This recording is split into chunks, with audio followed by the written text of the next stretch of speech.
Pour ce congrès consacré à la construction, je voudrais vous parler du travail de Piet Mondrian.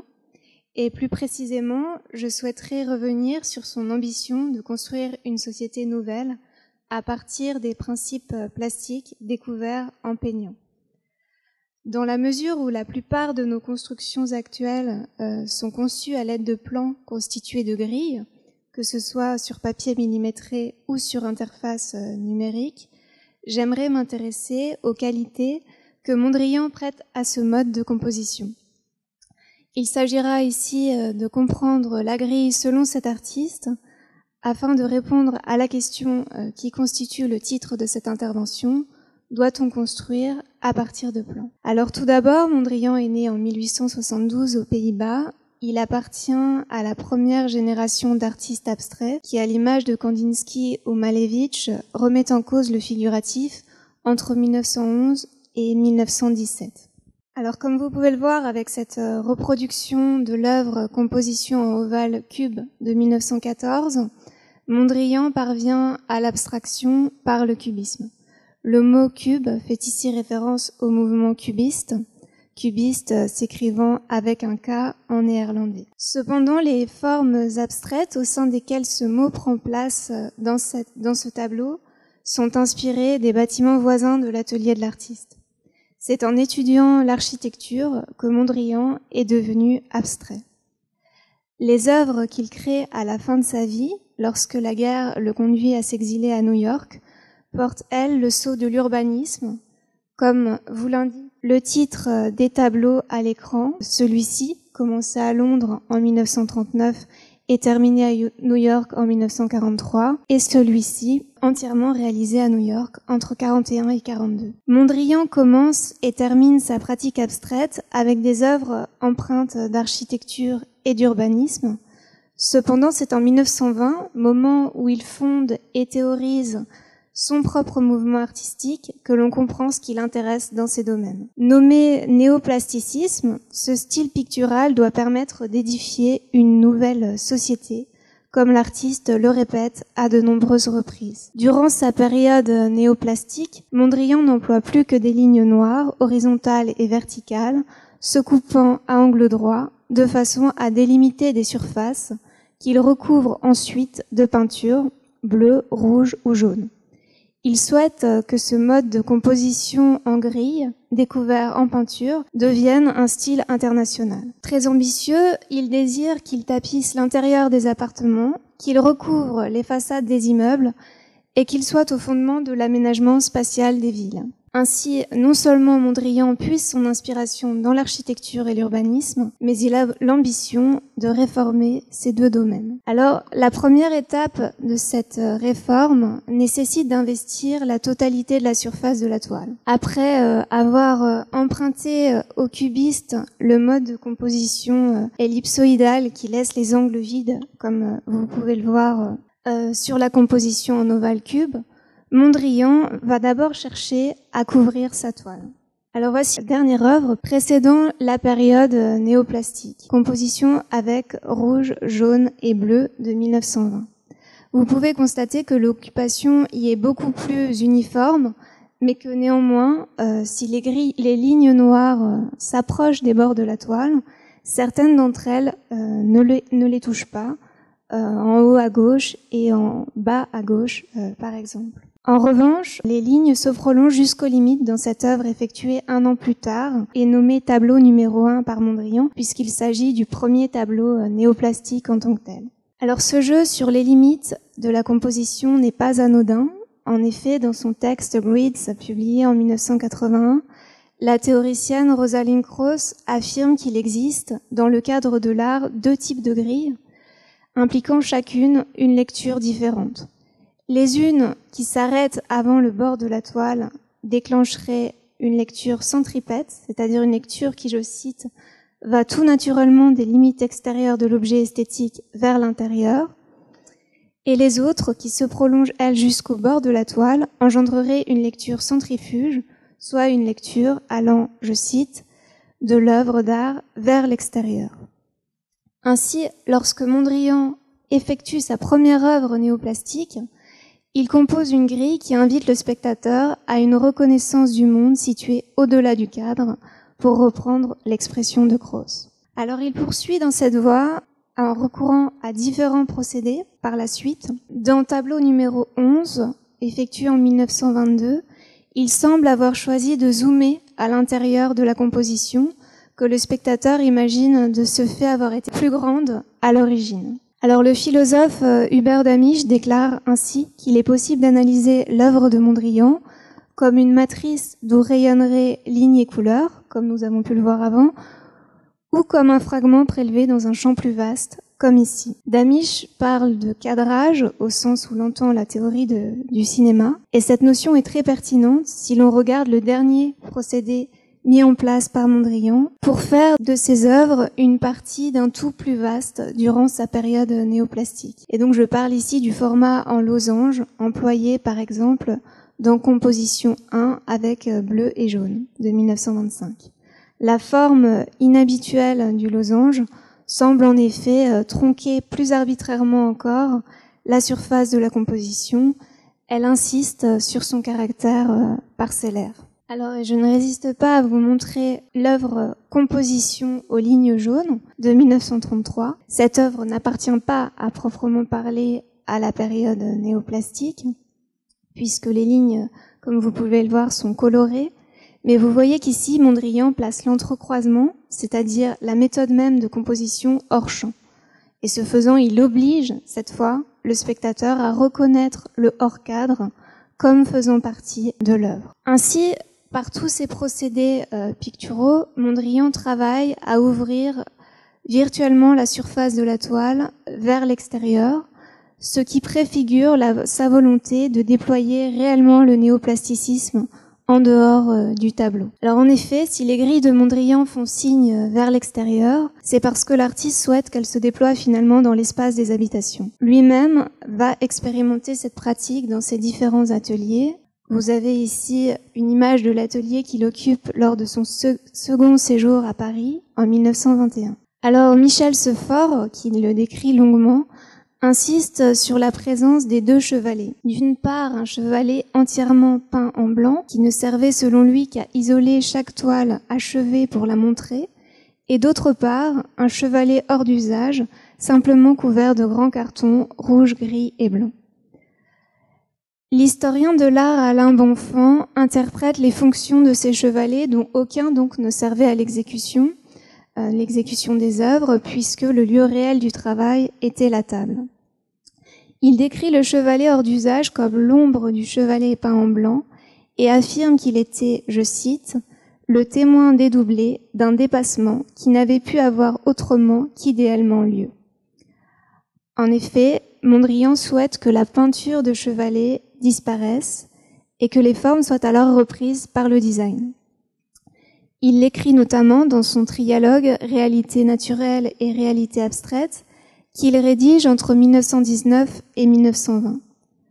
Dans ce texte, il fait dire au personnage du peintre Z qui constitue son double, je cite, « Le tableau abstrait réaliste pourra disparaître aussitôt que nous pourrons reporter sa beauté plastique autour de nous par la division en couleurs de la chambre. » Alors pour cela, il faudra cesser de considérer les éléments apportés dans la chambre comme des choses en soi, comme des objets ayant une existence individuelle, mais les choisir pour leur rapport avec la forme de la chambre. Comme dans une toile néoplastique, les divers éléments auront pour fonction de diviser l'espace de façon à mettre en valeur l'équivalence des rapports entre les objets. Les rapports équilibrés devront s'exprimer sur les surfaces de la pièce, les murs, mais aussi les sols. Ainsi, le tableau de chevalet est destiné à disparaître, la composition néoplastique devant s'inscrire directement sur les surfaces des appartements. Mais Mondrian, je l'ai dit, ne se borne pas à penser l'application des principes picturaux à l'intérieur des pièces. Il souhaite qu'il recouvre également l'extérieur des bâtiments. Je vous cite à nouveau le peintre mis en scène dans le trialogue. « Ainsi, dans mon discours, je me suis borné à l'intérieur de nos maisons, mais l'extérieur n'est pas moins important. » L'article intitulé l'architecture future néoplasticienne, publiée dans la revue L'architecture vivante en 1925, montre que Mondrian conçoit l'architecture de la même manière que l'aménagement intérieur des appartements. En effet, selon la vision nouvelle, l'architecture apparaît comme, je cite, une pluralité de plans et non pas de prismes. Comme dans une pièce, chacune des surfaces doit être organisée de façon à créer un équilibre des différentes formes. Cependant, il ne faut pas confondre surface et façade particulière. Au contraire, le caractère individuel de chaque immeuble se perdra dans son agencement avec les autres. Sur la grande surface qu'ils formeront, les surfaces pleines viendront dialoguer avec les ouvertures, car, je cite, « Dans l'architecture, l'espace vide compte pour la non-couleur, la matière peut compter pour la couleur. » Ainsi, les surfaces formées par les immeubles sont tout comme les murs des appartements, des tableaux néoplastiques. Alors cependant, de la même manière que s'intéressant à la pièce, Mondrian pense recouvrir les murs mais aussi les sols, il pense non seulement les façades des bâtiments, mais également leur emprise au sol. S'il n'emploie pas le terme d'urbanisme, il est clair que certains de ces développements regroupés sous le terme d'architecture s'appliquent en fait à l'organisation urbaine. Après ce que l'artiste nomme le home et la rue, il envisage ce qu'il appelle la cité.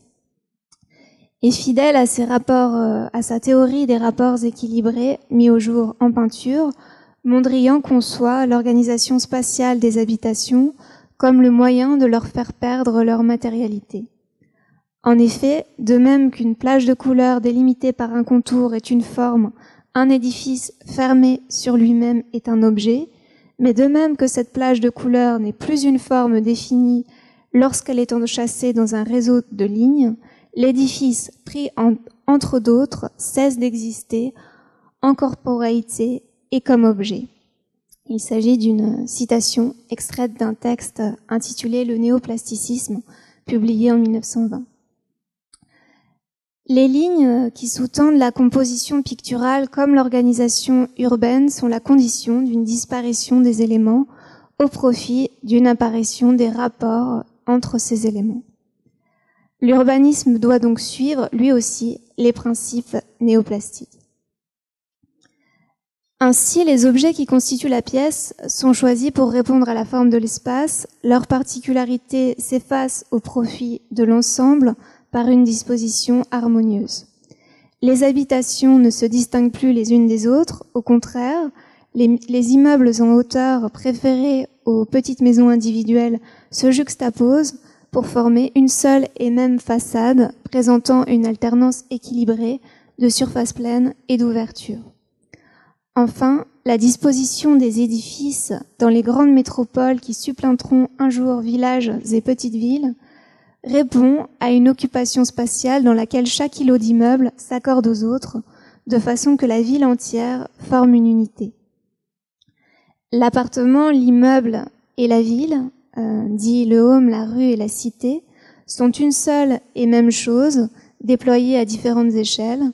Je cite Mondrian, une unité formée par des plans, composés dans une opposition neutralisante qui annihile toute exclusivité. Appliquée aux murs intérieurs des logements, aux façades d'immeubles et à la disposition spatiale des bâtiments, la néoplastique ne doit pas se confondre avec un art d'ornement, car l'ornement est, selon Mondrian, l'expression d'un individu.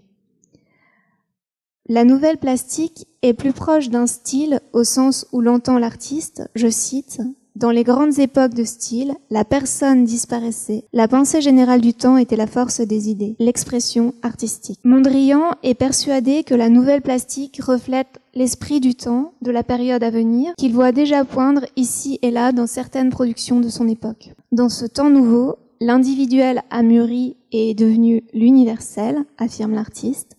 Dans ce temps nouveau, le tragique, le lyrisme et le sentiment ont disparu au profit de l'équilibre, de l'harmonie et du repos. Ainsi, la grille néoplastique, parce qu'elle permet de concevoir les éléments du réel non pas comme des entités séparées, mais sous l'angle de leur rapport à l'intérieur d'un tout, est la composition qui correspond le mieux à l'homme nouveau, comme l'appelle Mondrian.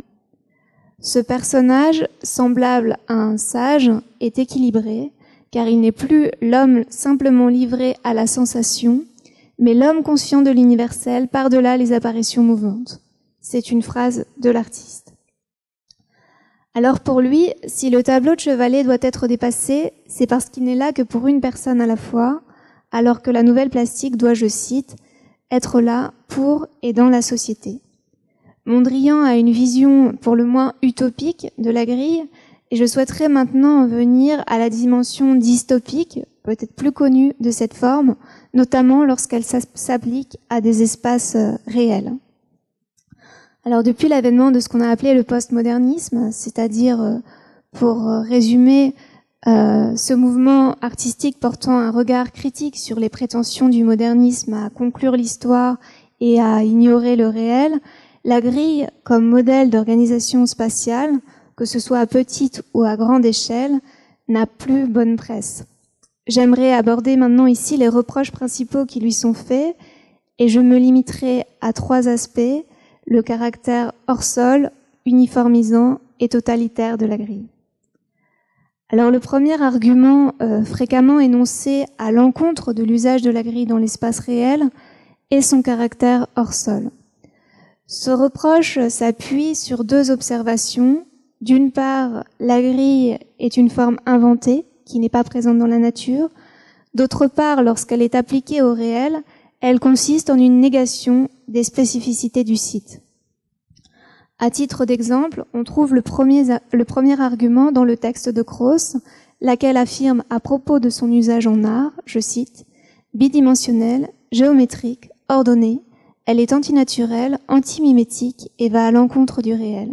C'est ce à quoi l'art ressemble lorsqu'il tourne le dos à la nature. » Elle ajoute que c'est par l'absence de relief qui résulte de ces coordonnées que la grille est un moyen de refouler les dimensions du réel. Le deuxième argument consiste à dire que dans son application au monde réel, la grille est une négation des particularités de celui-ci. On le retrouve par exemple déployé dans l'article intitulé « La dimension utopique de la grille territoriale américaine » d'André Corbose. Dans ce texte, l'historien de l'architecture et de l'urbanisme retrace l'histoire du quadrillage couvrant le territoire des États-Unis.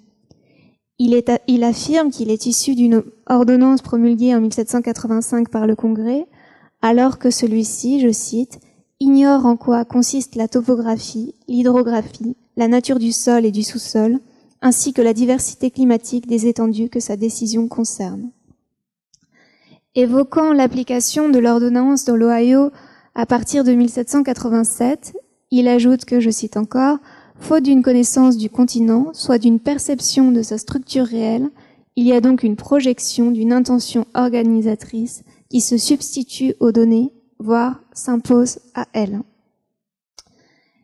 La grille décrite par Croce et Corbose est doublement hors sol. Sa forme ne provient pas de l'observation du réel et elle ne s'adapte pas aux spécificités du terrain. Le deuxième argument couramment employé contre la grille utilisée en architecture ou en urbanisme est celui de l'uniformisation.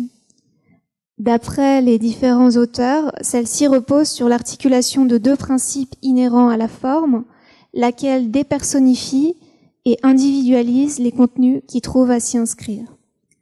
Concernant la dépersonnification, elle repose sur une conception de l'espace qui se veut strictement égalitaire. Pour Damisch, si l'usage de la grille en géographie a pour fonction de répondre à un certain nombre de questions ayant trait à la division, à l'articulation ou à la distribution, elle est toujours l'expression d'un ordre politique qui place l'égalité au centre de ses préoccupations. Et il précise à ce propos que c'est le partage des terres du Nil en parcelles carrées de même dimension au temps des pharaons qui a donné lieu à l'invention de la géographie.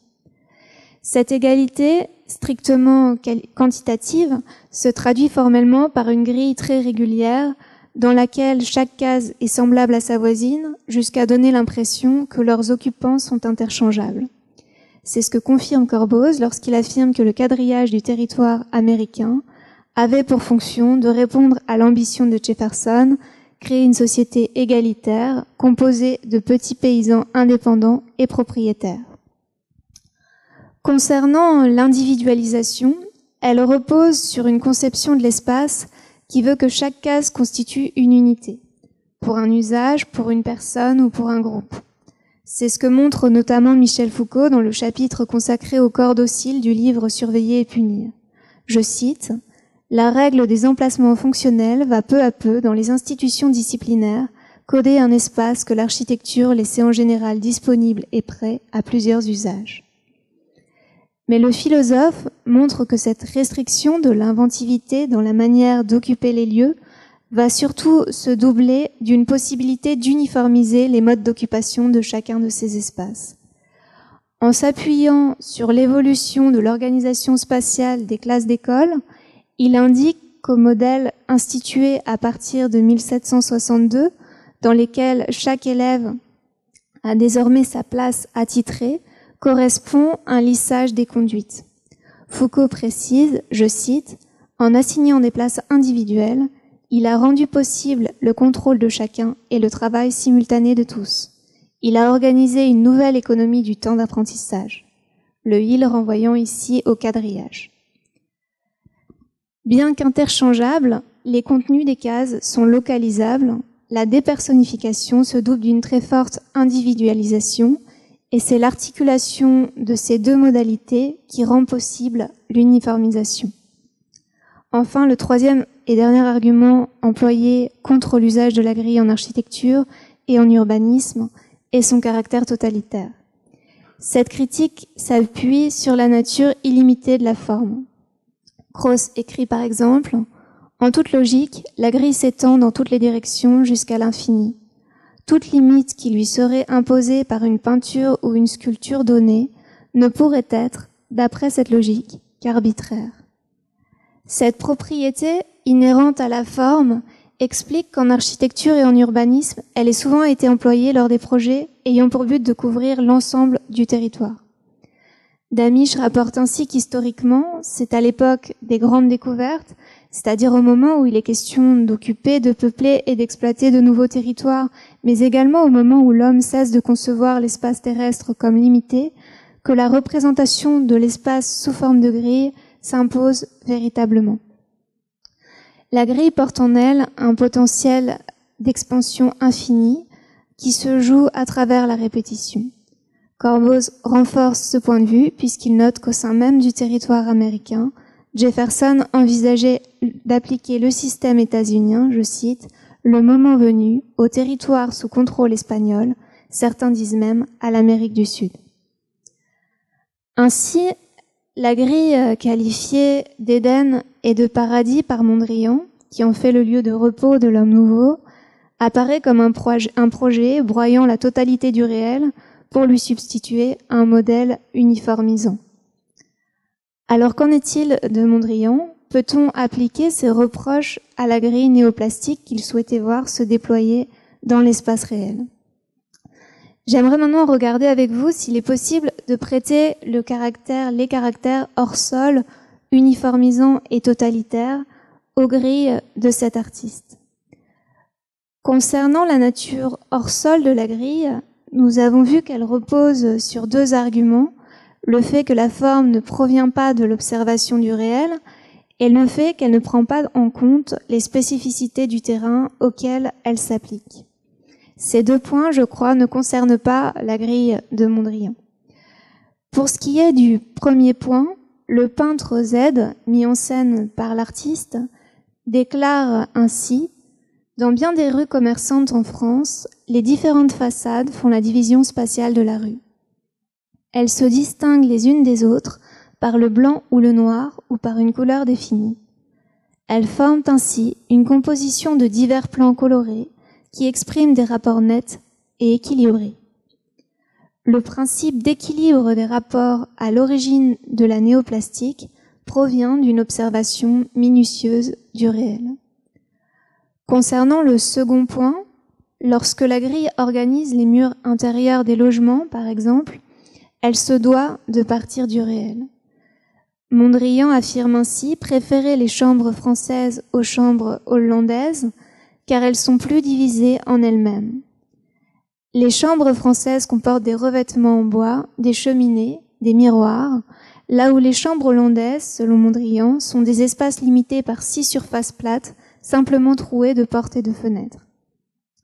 L'artiste privilégie les premières, car elles lui offrent l'occasion d'élaborer un jeu complexe des rapports équilibrés. Ainsi, si les formes et les couleurs d'un meuble doivent s'accorder entre elles et s'accorder avec celles des autres meubles et objets importés dans la pièce, elles doivent avant tout, je cite, être en accord avec l'aspect général de la pièce. Mondrian ne s'inscrit pas dans une démarche déductive qui s'appuie sur un modèle construit a priori. Il se situe dans une démarche inductive, car non seulement les règles du néoplasticisme proviennent de l'observation du réel, mais son application procède par intuition sensible, en s'adaptant chaque fois aux données particulières du site. Peintre avant tout, Mondrian a appris à voir le réel en termes de lignes directrices, de plans, de formes et de couleurs. Sa grille n'est pas hors sol, elle est au contraire l'expression d'un regard né de l'observation du monde, et elle privilégie au projet ex nihilo le principe pictural de composition. Pour ce qui est du caractère uniformisant de la grille, nous avons vu qu'il repose sur le fait que la forme dépersonnifie tout en les individualisant les contenus qui trouvent à s'y inscrire. Concernant le premier point, la grille de Mondrian n'est pas dépersonnifiante, car elle ne repose pas sur le principe d'égalité au départ de cette dynamique. Les lignes de Mondrian ne délimitent pas des surfaces aux dimensions identiques, car à ce principe d'égalité, Mondrian substitue celui d'équivalence. Je le cite, « Équivalence n'est pas égalité ni similitude ». Parlant de l'égalité, il ajoute « Cette dernière conduirait sans doute dans la vie au désœuvrement, dans l'art à la monotonie ». Pour la rompre, cette monotonie, Mondrian propose au contraire d'animer ces surfaces aux dimensions variées par des jeux de contraste. Il emploie des couleurs chaudes et des couleurs froides, des couleurs et des non-couleurs, du vide et du plein. Là où l'égalité est négation des différences, l'équivalence est mise en équilibre de cette diversité, et nous en arrivons ici au deuxième point. La grille de Mondrian n'est pas non plus individualisante, car il ne conçoit pas les espaces prenant place entre ces lignes comme des cases limitées. Les rectangles ne sont pas nommés des formes, ce sont des plans, qui n'ont d'intérêt qu'en tant qu'ils participent d'un tout. Les rapports mutuels anéantissent chaque plan séparé de sorte qu'ils s'unissent tous complètement entre eux, écrit Mondrian. C'est l'ensemble qui importe pour l'artiste, lequel propose de juxtaposer à une petite surface de couleur une grande surface de non-couleur, par exemple. Le travail de l'artiste n'est pas de tenter d'uniformiser les différences, mais de construire une unité avec cette variété. Raisonnant en peintre, c'est-à-dire en compositeur, Mondrian refuse aussi l'uniformisation. Enfin, le risque totalitaire d'une grille qui s'étendrait sans limite sur le territoire ne concerne pas non plus Mondrian. En effet, si l'artiste espère que ses compositions néoplastiques quitteront les surfaces de ses tableaux pour couvrir planchers et murs des appartements, façades des immeubles et sols de la ville, le principe même de la composition par équivalence oblige toujours la présence d'un cadre. Du tableau au quartier, les surfaces s'agrandissent, mais elles sont toujours limitées, car comme l'écrit Mondrian, la vision plastique fait toujours placer le point de vue en premier. Ainsi, Mondrian, qui reste avant tout un peintre, conçoit une cité sous condition du regard. Les surfaces du home comme celles de la rue sont des compositions à différentes échelles, et de même que l'artiste doit isoler sa toile sur son chevalet blanc pour juger de sa réussite, il faut pouvoir isoler visuellement chaque surface de la ville. Il n'est pas possible de les juxtaposer sans fin. En conclusion, la grille de Mondrian échappe, me semble-t-il, aux reproches les plus couramment faits à cette forme. Alors peut-être est-ce parce qu'elle en est restée au stade du tableau. En termes de réalisation, Mondrian n'aura finalement introduit que ce décor de théâtre pour une pièce de son ami Sephore, mais peut-être aussi que la grille telle qu'il la conçoit mériterait d'être explorée davantage. Alors la question, doit-on construire à partir de plans, c'est-à-dire à partir de grilles? J'aurais tendance à penser qu'il n'y a pas de raison de s'y opposer, sinon à se priver d'un outil intellectuel parmi ceux disponibles, et aux personnes qui s'inquiéteraient, arguant que la grille n'est pas seulement une grille de lecture ou d'interprétation, mais qu'elle structure l'existence entière de ceux qui s'y inscrivent, je voudrais, pour conclure, soumettre une citation de Damisch. « L'inventaire des propriétés logiques d'un quadrillage, voire d'une mise en tableau réglée, ne suffit pas à définir un agencement structurel. » Damisch explicite ce point de vue en se référant au damier que constitue le plateau de jeu. Cette forme peut servir tout autant au jeu de dames qu'au jeu d'échecs. Il faut lui ajouter une troisième dimension, la règle du jeu, pour qu'elle devienne structurante. La grille peut être la condition d'une structure, mais elle n'en est pas une par elle-même. Aussi, si elle rend visible une structuration de la vie oppressive, comme l'ont si justement montré Krauss, Corboz ou Foucault, c'est qu'on la fait jouer d'une certaine manière. L'exemple de Mondrian montre, je crois, qu'il existe d'autres voies à explorer. Je ne sais pas si c'est l'influence de vivre à New York, mais bon, New York, comme beaucoup de villes américaines, sont quand même extrêmement quadrillées. Et deuxièmement, il y a une remarque peut-être un peu sociologique, je ne sais pas, hein, je découvre ça, sur le fait que quand on regarde les quartiers, notamment des villes américaines, hein, sur les plans, généralement les quartiers les plus pauvres sont vraiment quadrillés, alors que les quartiers résidentiels épousent beaucoup plus les formes topographiques. Il y a vraiment une différence. Alors je ne sais pas, est-ce que ça a eu une influence? Est-ce que l'un a influencé l'autre réciproquement? Je ne sais pas. Merci. Alors c'est vrai que déjà Mondrian, quand il est arrivé à New York, a été totalement séduit par la ville, parce que quelque part c'était l'incarnation de ce dont il avait toujours rêvé, qui se manifestait sous ses yeux. Après, pour la question effectivement plus sociologique, c'est vrai que j'ai abordé la question de l'architecture et la manière dont les architectes peuvent ou non s'emparer de la grille. Je crois qu'en effet, c'est le cas aussi à Brasilia, où vous avez ce projet ex nihilo qui, à l'inverse, est fondé sur un plan en croix et qui crée une grille totale. Et à l'inverse de ce que vous dites, toutes les banlieues autour se sont construites de façon beaucoup plus anarchique, ne faisaient pas partie du plan de départ, et là, au contraire, sont, elles, beaucoup plus souples dans leur disposition. Donc je crois que malgré tout, il y a effectivement la grille abstraite et puis l'usage, mais je ne sais pas si on peut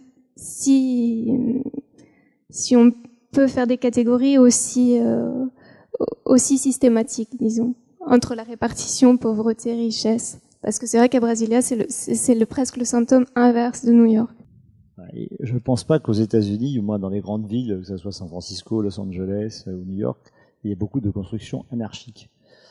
Non, complètement. Non, mais par contre, j'ai eu la chance de voyager un petit peu et comme je circulais en voiture, je regardais les plans. Donc, quand on regarde les plans, les plans des villes, hein, simplement, sans passer à Mondrian, mais on voit vraiment des quadrillages bien caractéristiques. Par contre, dès l'instant où on va à Beverly Hills, Los Angeles, c'est un quartier quand même très très chic. Il n'y a pas beaucoup de grilles, hein, c'est quand même très très tortueux.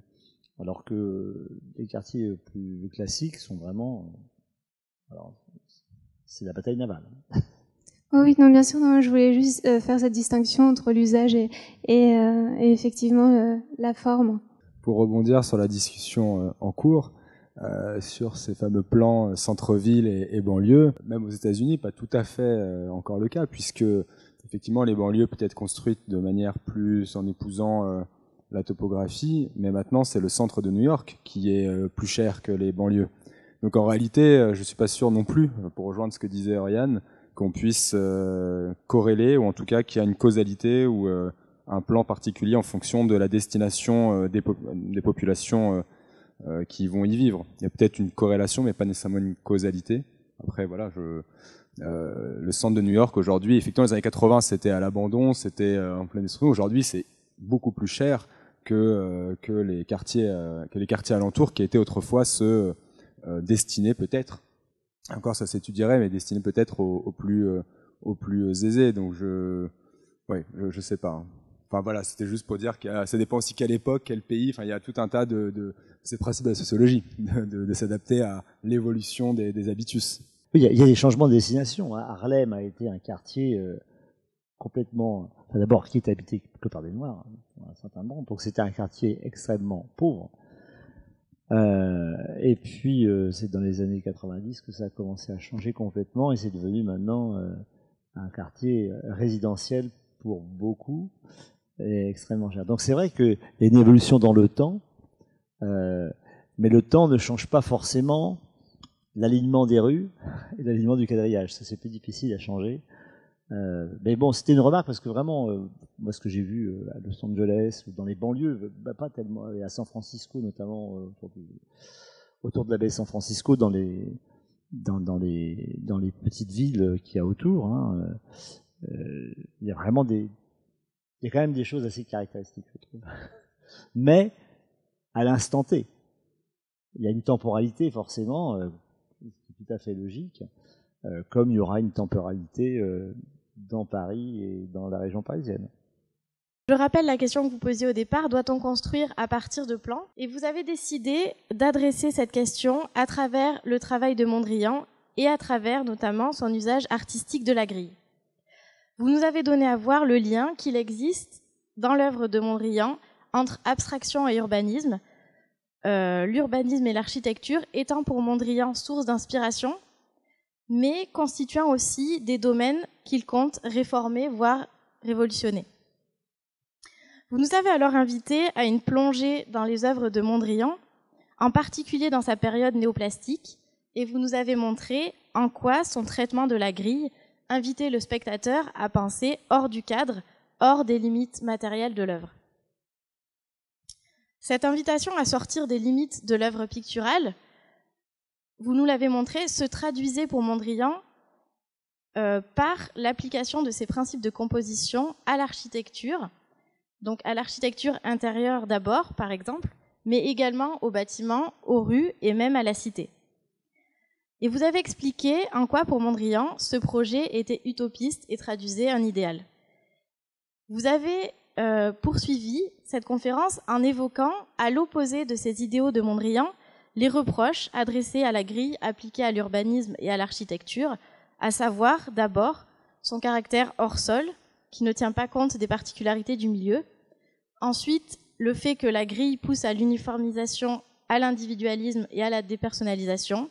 Et enfin, son caractère potentiellement totalitaire.